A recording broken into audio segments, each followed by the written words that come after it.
Assalamualaikum warahmatullahi wabarakatuh. Nama saya Syarifah Balkis, NIM 21050400109. Di sini saya akan menganalisis putusan kasus pengangkutan laut dosen pengampu Bu Marnia Rani SHMH. Ada beberapa putusan ke pengadilan kasus pengangkutan laut. Yang pertama, putusan sidang 2111-47-PUU 2014. Yang kedua, putusan sidang 64-PUU-8 2015. Yang ketiga, putusan sidang 137-PUU-8-2015. Yang keempat, putusan sidang 425-B-PK-PJK-2012. Yang terakhir, putusan 641 PDT-2020-PT.DKI. Selanjutnya, menganalisis salah satu kasusnya, putusan PT Kontrans Asia nomor 47-PUU-8-2014. Duduk perkara.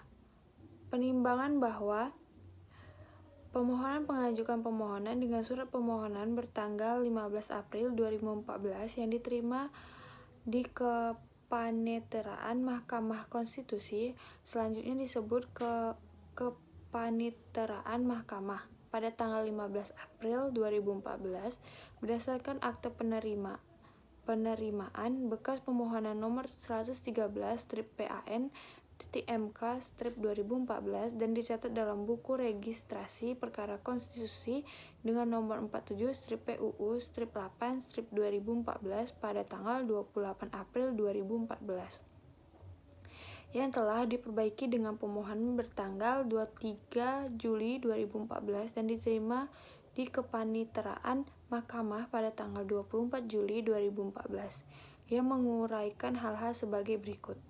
Slide selanjutnya, yang pertama, kewenangan Mahkamah Konstitusi. Pemohonan melalui permohonan ini memohon agar Mahkamah Konstitusi atau MK melakukan pengujian pasal 23 ayat 2 Undang-Undang Nomor 36 Tahun 2008 sesuai dengan kewenangannya. Merujuk pada pasal 24 ayat 1 Undang-Undang Dasar 1945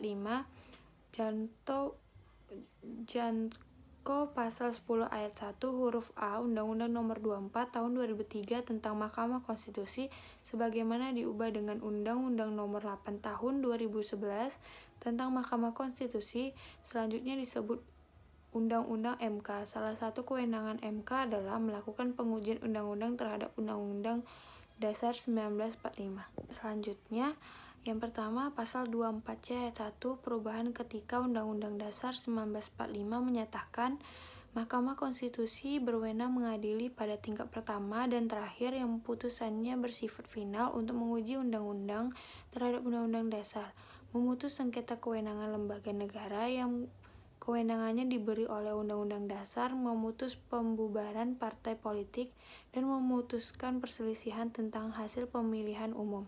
Yang kedua, pasal 10 ayat 1 huruf A Undang-Undang MK menyatakan Mahkamah Konstitusi. Yang ketiga, selain itu, pasal 9 ayat 1 Undang-Undang Nomor 12 Tahun 2011 tentang pembentukan peraturan berundang-undangan, selanjutnya disebut Undang-Undang 12-2011, mengatur bahwa dalam hal suatu undang-undang diduga bertentangan dengan Undang-Undang Dasar Negara Republik Indonesia tahun 1945, pengujiannya dilakukan oleh Mahkamah Konstitusi. Yang keempat, peraturan perundang-undangan yang pemohon mohonkan kepada Mahkamah Konstitusi untuk dilakukan pengujian melalui permohonan ini adalah pasal 23 ayat 2 Undang-Undang Nomor 36 Tahun 2006. Yang kedua, kedudukan hukum legal standing pemohon. Pasal 51 ayat 1 Undang-Undang MK mengatur bahwa pemohonan adalah pihak yang menganggap hak dan kewenangan konstitusionalnya dirugikan oleh berlakunya undang-undang, yaitu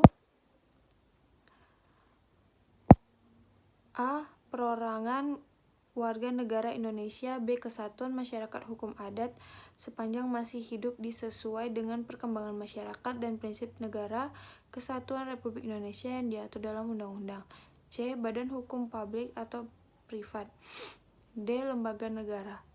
Penjelasan pasal 51 ayat 1 Undang-Undang MK menyatakan yang dimaksud dengan hak konstitusional adalah hak-hak yang diatur dalam Undang-Undang Dasar Negara Republik Indonesia tahun 1945.